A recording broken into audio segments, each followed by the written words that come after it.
Everyone thinks that teens in our world today use alcohol, tobacco, or drugs to cope with everyday struggles. You may think they do. But they don't. Welcome to the But They Don't podcast, a podcast for teens by teens. Join us as we cover substance use prevention, mental health, community conversations, and more. Hey guys, and welcome back to another episode of But They Don't. I'm Katie. And I'm Gabe. This week, we're continuing our series for Teen Dating Violence Awareness Month. Before we dive in, we want to provide another trigger warning that abuse is discussed in this episode, so please take caution before listening and reach out to somebody if you need to talk about it. Today's topic is Guys Can Be Victims Too. All of today's information comes from loveisrespect.org. Dating abuse can happen to anyone, including guys. 1 in 10 men has experienced rape, physical violence, and or stalking by an intimate partner. Unfortunately, that's a fact not a lot of people are really aware of. So why the silence on it?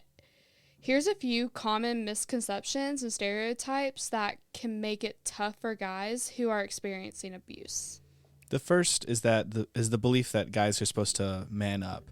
Although things are slowly getting better, our culture still clings to pretty narrow definitions of gender, and these definitions can shape how we see ourselves and others. Boys are taught from a young age not to express their emotions, to suck it up and be a man. This way of thinking can be harmful to guys, especially if they find themselves in an abusive relationship. They may feel embarrassed that abuse is happening to them since it doesn't fit the cultural definition of manhood. They may feel discouraged to talk about what's going on in their personal lives, or they may feel like they'll be seen as weak by their peers. Abuse can happen to anyone, and the fact that somebody is being abusive towards you doesn't mean that you're weak. The abuse equals guy hurting girl stereotype, that is definitely wrong. We put simply dating abuse as a pattern of behavior used by one partner to try to gain and maintain their power to control over the other. There is nothing inherently male about being abusive or inherently female about being a victim. As a society, we tend to talk about abuse as male predators and female victims. While these stories do happen often, it's important to remember that this isn't the only abuse that happens. We should be respectful of everyone experiencing abuse so that victims know that they have the right to speak out about their experiences and seek help. Abuse can happen to people regardless of gender or sexual orientation, and everyone deserves support. And the third would be that the idea that abuse by a woman towards a man is funny. When a man is abused by a woman, many people don't take it seriously, in part due to the previous two reasons we've already mentioned. We tend to think of men as stronger and women as weaker, so the idea of a man being abused by a woman can seem laughable to some, but that just shows a lack of understanding about gender and abuse. First of all, people come in all shapes, sizes, and levels of physical strength, regardless of gender. Even if the victim is physically stronger, they may not want to fight back because they don't want to hurt their partner, or they may fear their partner could turn the tables on them to make them look like the abusive person.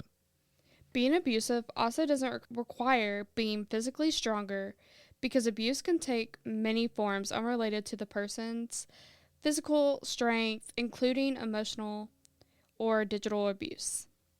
No one is immune to abuse, no matter how strong they are, and abuse is never a joke in any situation.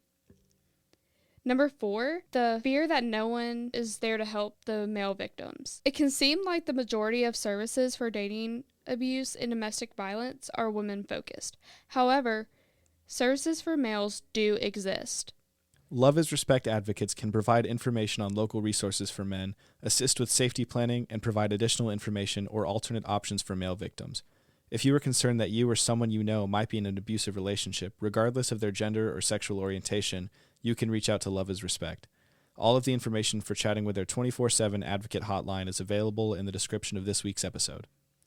Be sure to follow us on social media for more information on Teen Dating Violence Awareness Month. Our Facebook is Pickens County Youth Board, and our Instagram and TikTok is We Are PCYB. Have a great day. Thanks for listening.